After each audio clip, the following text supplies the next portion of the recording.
From the Channel Seed Studios, welcome to The Hook. A look behind the lines with Mike Palm and Ken Miller. Powered by Circa Sports Iowa. Sports betting the way it should be. This is Iowa Everywhere. Channel Seed. Seedsmanship at work.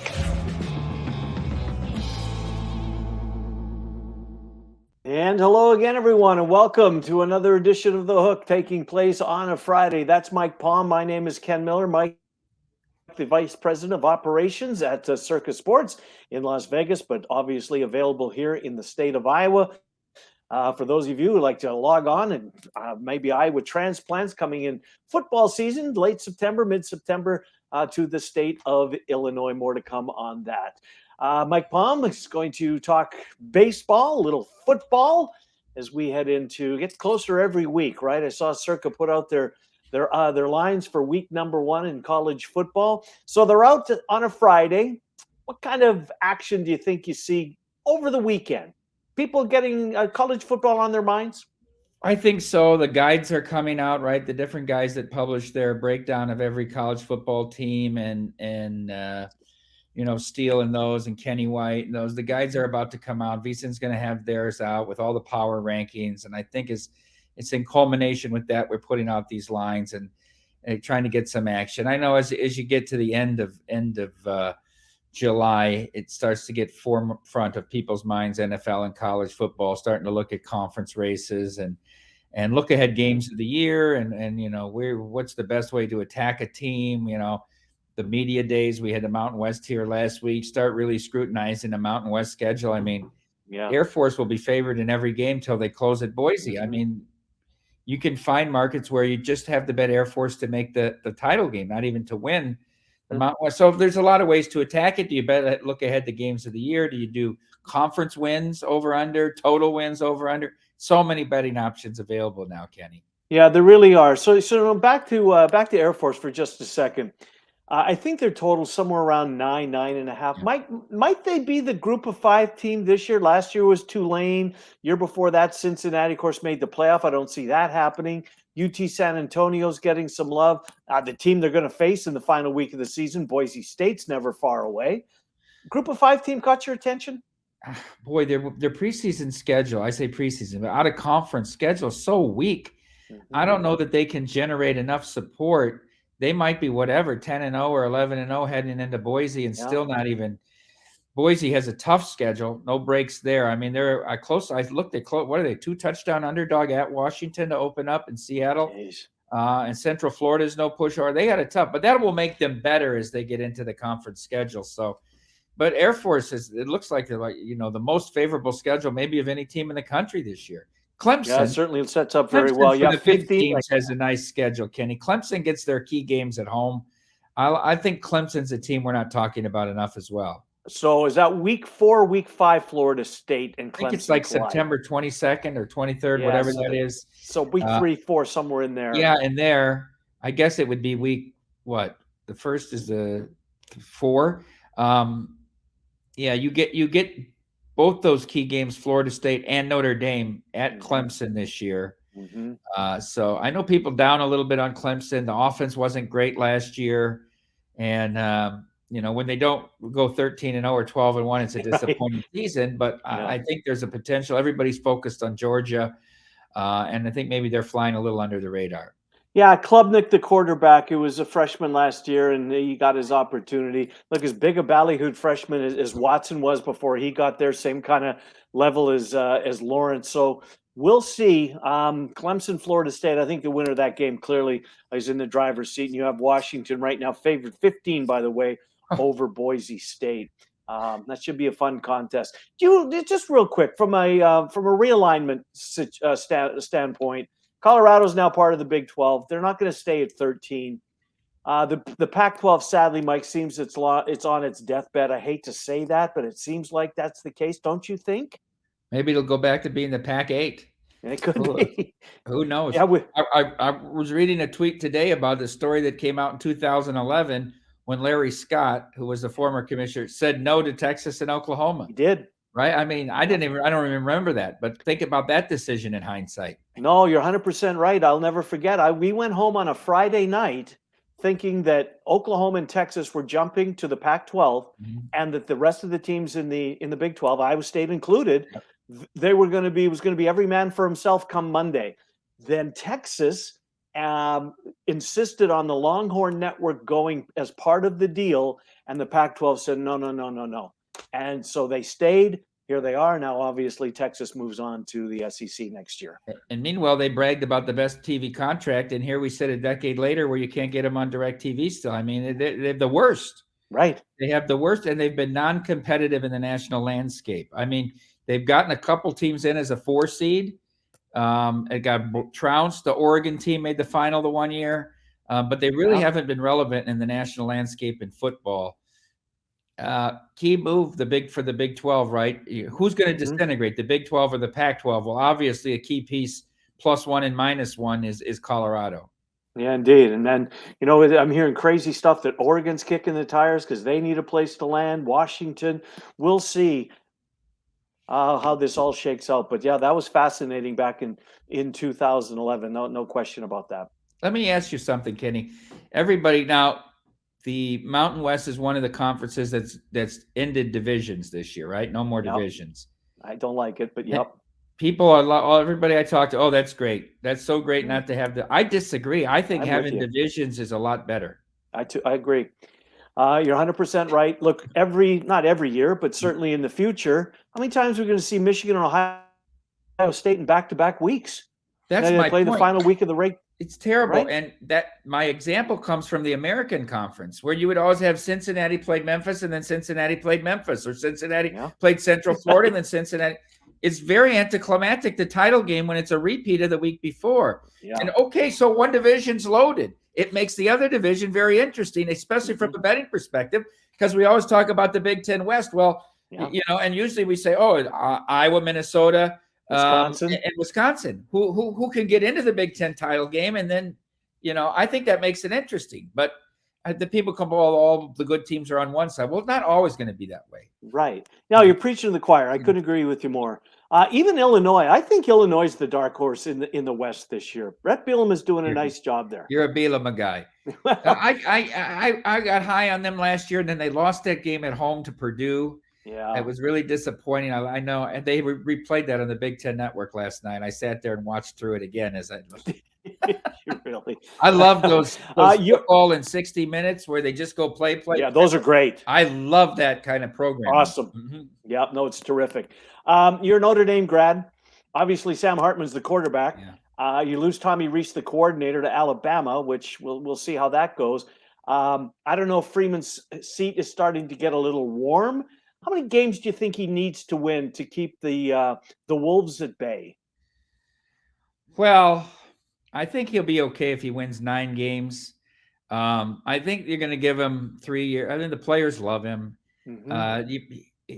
You can't go 4-8. I mean, obviously, but what are the realistic expectations? I mean, Brian Kelly had great season, was not competitive in the playoffs too, so I think it's tough. They have to go to Clemson. The schedule, they play an ACC schedule, right? Because they're in the ACC and every other sport. So it's interesting, and they still have your traditional rivalries. So I think he could elevate them. They lost their best player. The best player was the tight end.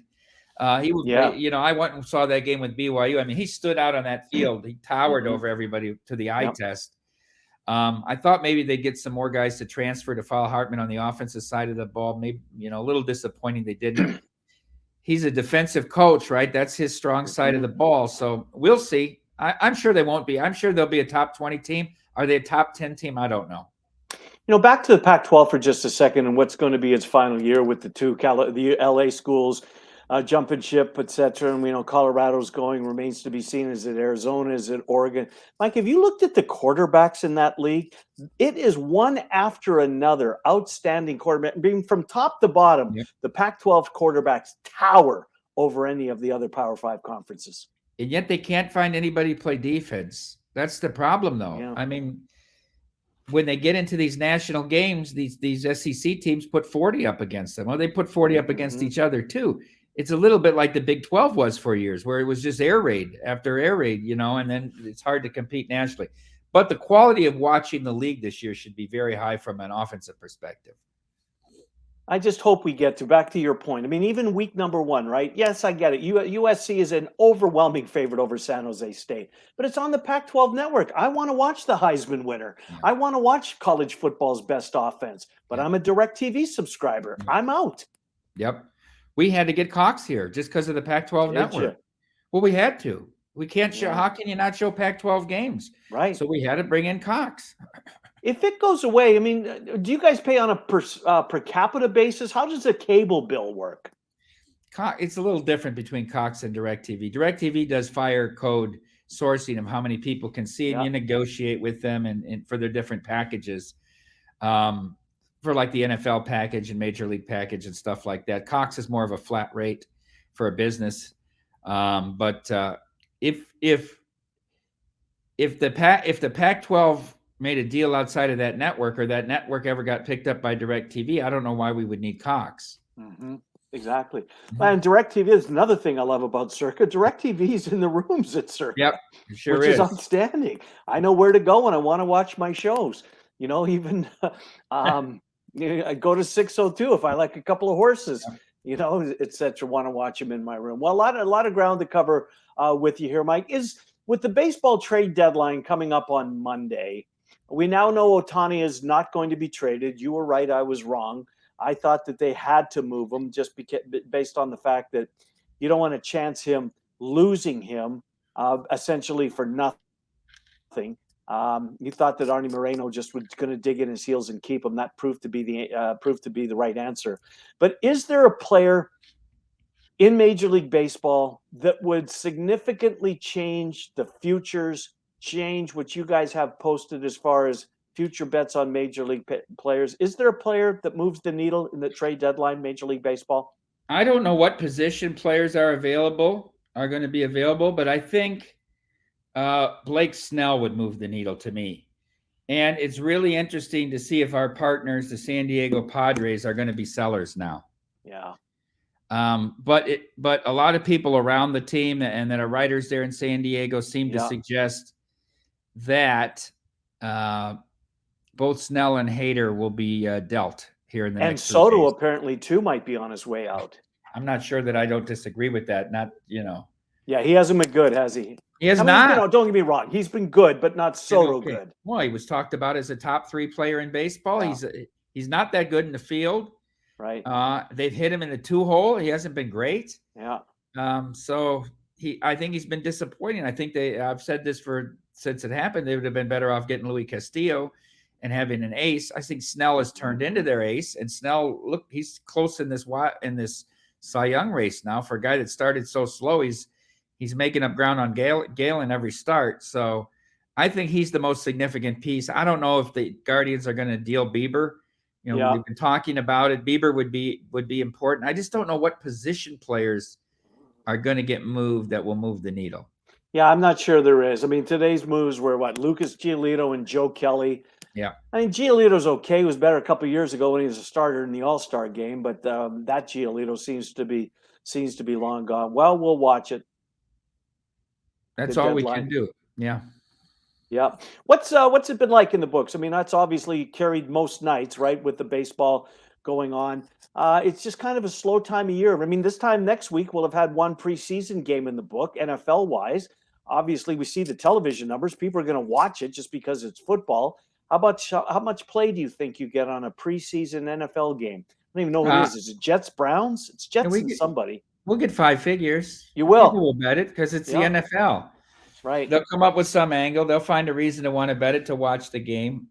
I'll tell you what isn't moving the needle is the Women's World Cup. It's just it's like, you know, we did a lot more on college baseball than we're doing on the Women's World Cup. Well, I mean, it's amazing that there's just, I guess there's people watching it, but people aren't betting it, and maybe women's soccer fans aren't necessarily bettors, and the pro bettors really haven't dove into it yet. And look at, I mean, what is it now? I mean, it's 22-4 to will both teams score? No. There's only been 4 of 26 games where both teams scored, and the unders after the 2 unders last night. Now I believe 18-5-2 or something like that. I mean, there's a whole big trend, and still there's nobody really biting on these games, even the American women.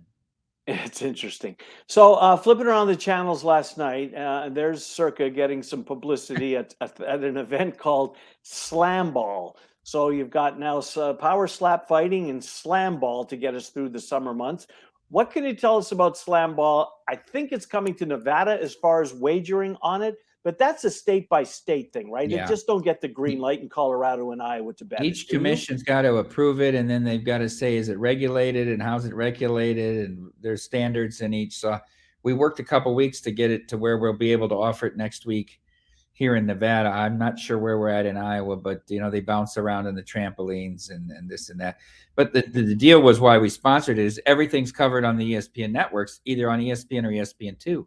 So that's a tremendous amount of exposure. And twice during the year, Derek gets to go on to an interview and announce one quarter of the game. He announced the first quarter of the second of the 3 games last night. I facetiously tweeted, I closed my eyes and I thought it was Tommy Heinsohn. But because I used to love Stockton and Heinsohn, I thought they were the best NBA guys. Pretty darn good, weren't they? Of that era, right? Of that. I think Stockton's still alive. I think he is, isn't he? Stockton's still alive. Heinsohn just passed that not that too long ago. Yeah.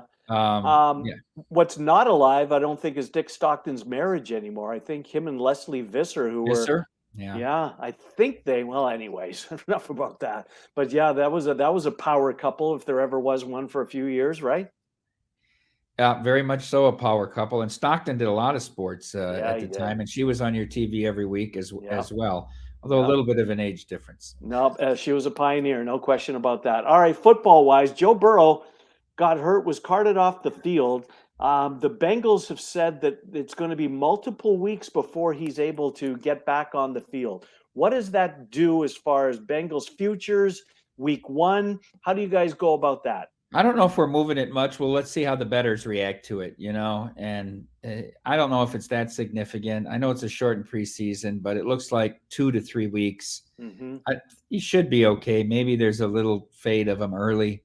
I don't think it's catastrophic, though, or it's really going to move the needle. Will the Jets move the needle, or is there such a thing as the Hard Knocks bump? And with Aaron Rodgers in it now, and I think it's going to be pretty good. I mean, Sauce Gardner going up against Wilson in practice, that's appointment TV. Is there a Hard Knocks bump? Do you guys notice that? Yeah, normally we do. I know the Jets are going to try to limit some of what they've shown before, cutting players they don't want cutting. But Rodgers will be a big draw, obviously. And, now he's restructuring his contract. He wants to win there. Will they get Dalvin Cook? I can't believe the Patriots let Dalvin Cook get away after he came to the facility. But they get Dalvin Cook, which tells me, and maybe you know more than me, though, but if they're going after Dalvin Cook, it tells me maybe Breece Hall isn't quite on pace to where they thought he was going to be. Well, all the talk back here is he is. But getting Dalvin Cook's a pretty good safety net if indeed Breece Hall's not ready. Because Dalvin Cook's, 29 years old still? 28, 29? It's funny, just you get to be 30 years old, you're considered washed in the NFL for a running back. Well, the running back's shelf life is about 5 years, right? I mean, the new thing is going to be, everybody talks about either you have to have a Hall of Fame quarterback or a quarterback on your rookie contract to win. I don't know if these running backs will get signed to second contracts. They're gonna draft a running back to replace you, whether it's in the 3rd round, 4th round, 5th round. And I know they're having a whole revolt. And Irsay says, it took us years to collectively bargain. We're not going to reopen for one class, and it's pretty amazing. But I mean, when you think about records that'll never be broken, I mean, the Emmitt Smith rushing record now becomes, because the game has changed. For 20 years, all they did was legislate to make passing easier. Well, that's what they wanted. That's what they wanted. Yep. So, I mean, it is what it is. All right, Survivor and Circa Millions in a minute. I want to bring up a story that we talked about on the radio today. I think it was the New York Post that was the first one to really make this story national. You're probably aware of it in Las Vegas, in the business you're in. But Formula One coming to Las Vegas in November. It's going to be a madhouse to begin with on the Strip. It's been a madhouse on the Strip all summer long in preparation just to get ready for this. But the fact now, Mike, that at least some of the bars and restaurants that on the Strip that Formula One is going to even go as far as shining spotlights at those restaurants so the people that are sitting in them can't see the race as it goes by. What kind of relationship is that? Or building structures to obstruct their view unless they pay $1,500 per fire code capacity, not how many people they get in there, but for the maximum number of people the fire department would allow in a building. I mean, it's like extortion. It is. And whether they're going to do it or not, it's a terrible PR move, I think. It's just there's a lot of trepidation heading into this. The streets have been wrecked. You can't get across the strip. Everything's been hard to travel here. And so, boy, it looks like more is going wrong than it's going right so far, Kenny. And I don't know what the demand really is. Yeah, I'm not sure either. It's a 5-year agreement, but this won't be the inconvenience that it has been this summer every year, will it? No, once they get the track built, the track will be the track. But this first year, they tear everything up to build this track. I mean, it's going to look pretty good on TV, I would assume. But boy, oh boy. So $1,500. That's obviously would be passed along to the people, to the customers. They're not going to eat that fee. No, you're going to have a $1,500 cover to go there. Jesus. To a burger joint. Right. Yeah. Right. Oh my God. Will you show the race at Stadium Swim? You probably will, right? No, we will not. Oh, at Stadium Swim, yes. I was going to say the Downtown Las Vegas Events Center, which I had proposed, but we'd have to activate the whole venue, and it's so big. And I think we're just going to do like a car show there that weekend. Okay. But we will absolutely show it at Stadium Swim. And we'll make it like a 6 p.m. on because it's a 10:30 race, a special ticketed event for that. And or if you buy the all-day package, obviously it will be included. But the Stadium Swim's already open. That time in November can be chilly, but it shouldn't be too awful. Like, at New Year's, it can be so cold that it's hard to be outside. It's not that way before Thanksgiving yet. So we'll see what it does. We tried to show different races out there. We showed the Canadian one on Father's Day up against the U.S. Open, horrible flop. We haven't seen it so far, but maybe if the race is here, there'll be people. I just don't know. I've got my fingers crossed, Kenny, but I'm not optimistic. Gotcha. One more on before we get to the contest. Are you guys sold out Super Bowl weekend yet? No, but we're getting a lot of bookings, and we're trying to protect it. Because what the interesting thing, what it does do having the Super Bowl here is the convention business. All the people throwing parties that week. There's such a demand for convention space. Like Legacy Club has like multiple offers on every night. Stadium Swim has buyout offers, stuff like that. So it's really good for that. I don't know. I mean, Las Vegas was already the best place to be for the Super Bowl, whether it was in Minneapolis, New Orleans, Miami, LA, wherever they play, San Francisco, wherever they play, it's already the best place to be. So it was kind of like trying to peak a peak, but from the convention side of it, it is really good. That's interesting. All right, Circa Million, Circa Survivor. Are you getting? As the days go by, I'm guessing you're getting more and more entries. Can't wait to be out there in a couple of weeks. Get my 4 Survivor entries, or our 4 and 1 millions in for me this year, as I'm going to play both contests. But is business picking up? Yeah, it's been steady. We're headed into the day with about 1,800 in the Survivor and around 850, 870, I think it was, in the millions. I would bet my money that we get to the 8,000 for the Survivor. I think we'll be between 5,000 and 6,000 on the millions. I'm not sure that we can get there. That's a big ask for a contest that's really kind of been stagnant to pick up another 1,300 entries to get to that guarantee. We did 6 million last year. We had 4,700. So we did increase the amount of entries per person from 3 to 5.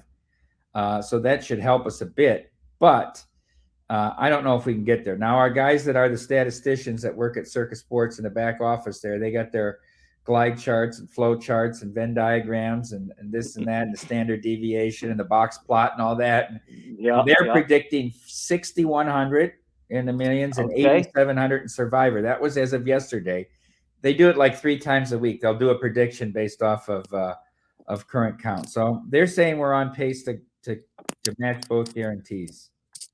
Good stuff. Well, my dog jumping up on my left. Jet's probably ready to go outside, so we better wrap this up before he does his business all over the floor because I'm not looking forward to cleaning that up. Circa Sports Iowa. Download the app in the App Store. Circa Sports here in the state of Iowa. That's Mike Palm, VP of Operations at Circa Sports. I'm Ken Miller, who along with Trent Condon talk sports on Des Moines Sports Station 106.3 KXNO weekdays from 11 to 1. And he'll be back next week, and I can't wait for that. It's been a long week solo. Mike, you have a good weekend. We'll talk to you next week. Thank you, Mike Palm. Thank you, Kenny. Good to talk to you.